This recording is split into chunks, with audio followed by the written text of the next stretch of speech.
A plus-size travel content creator. That is a real job, and it sounds terribly, yes, very important. She has spoken out about her experiences flying as a larger traveller and has been blasted by some for her comments. The blogger complained about having to be squashed up next to another passenger, the lack of legroom, having to ask for a seatbelt extender, not being able to use her tray table and even not being able to fit into the bathroom.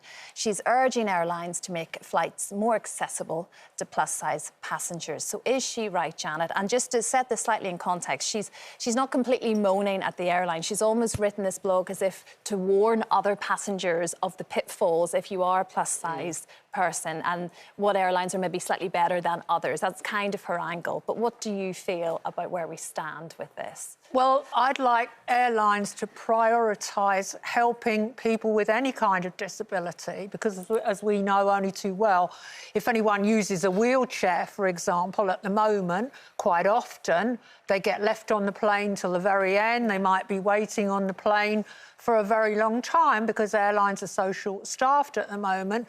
And, I mean, it's not as if travelling in a wheelchair is an entirely new thing. Having said all that, I think there are various reasons why people are overweight, but the fact of the matter is that this country has an eating problem.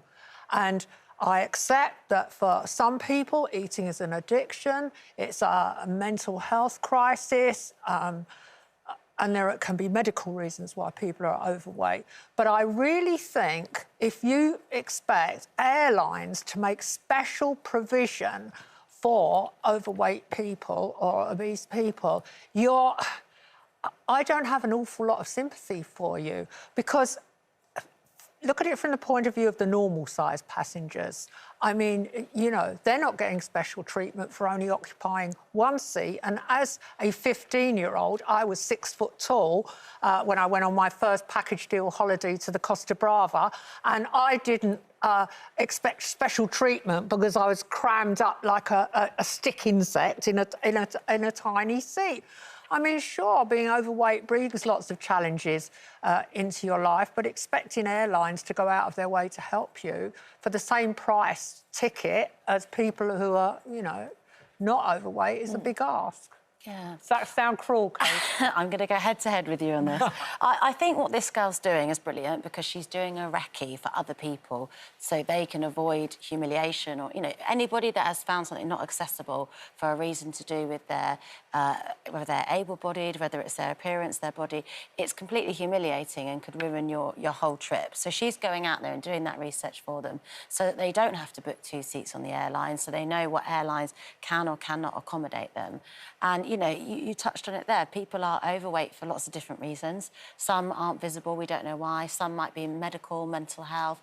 You know, and I personally believe anyone that's overweight for whatever reason, there's a lot of pain behind that story and why they got to that point. Nobody actively chooses to get to that point. So I think kind of shaming them and making them feel worse might send some people further down into a further spiral. But let me ask you an economic question. If they occupy more than 1 seat on the plane, in other words, if special larger seats were made available for them, shouldn't they pay more?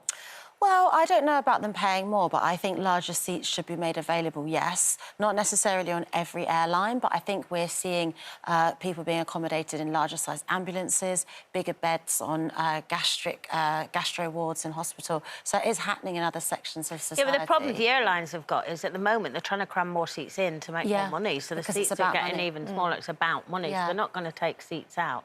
And also, I totally agree with you on the mental health issue of why people eat.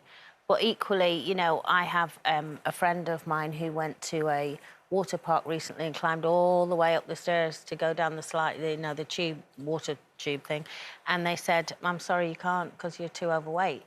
Now, yes, they were mortified, but equally, it instantly made them go, oh, my God, I need to do something about that.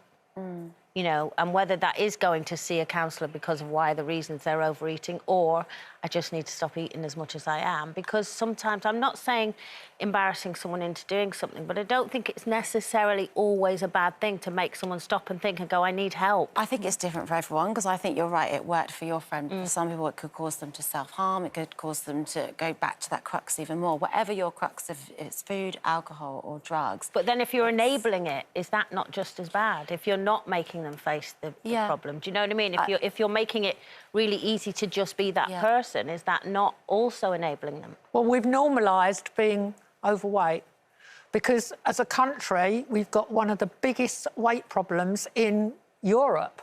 And we've somehow normalised it. So we ban the word fat. Now we talk about large. I don't know. Larger sizes, plus sizes. It's almost like we're skirting around the issue. A lot of people have reclaimed the word fat. You see a lot of content creators online who are plus-size models say, this is who I am, I'm fat, I identify with that word.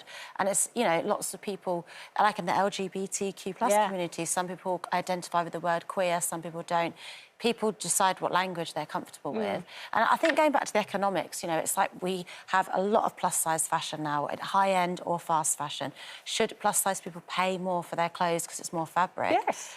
But they don't. In fast fashion, they don't, you know. So, and it's the same with airline seats. I think we need to accommodate who's in society and provide for them like we would anybody. I think.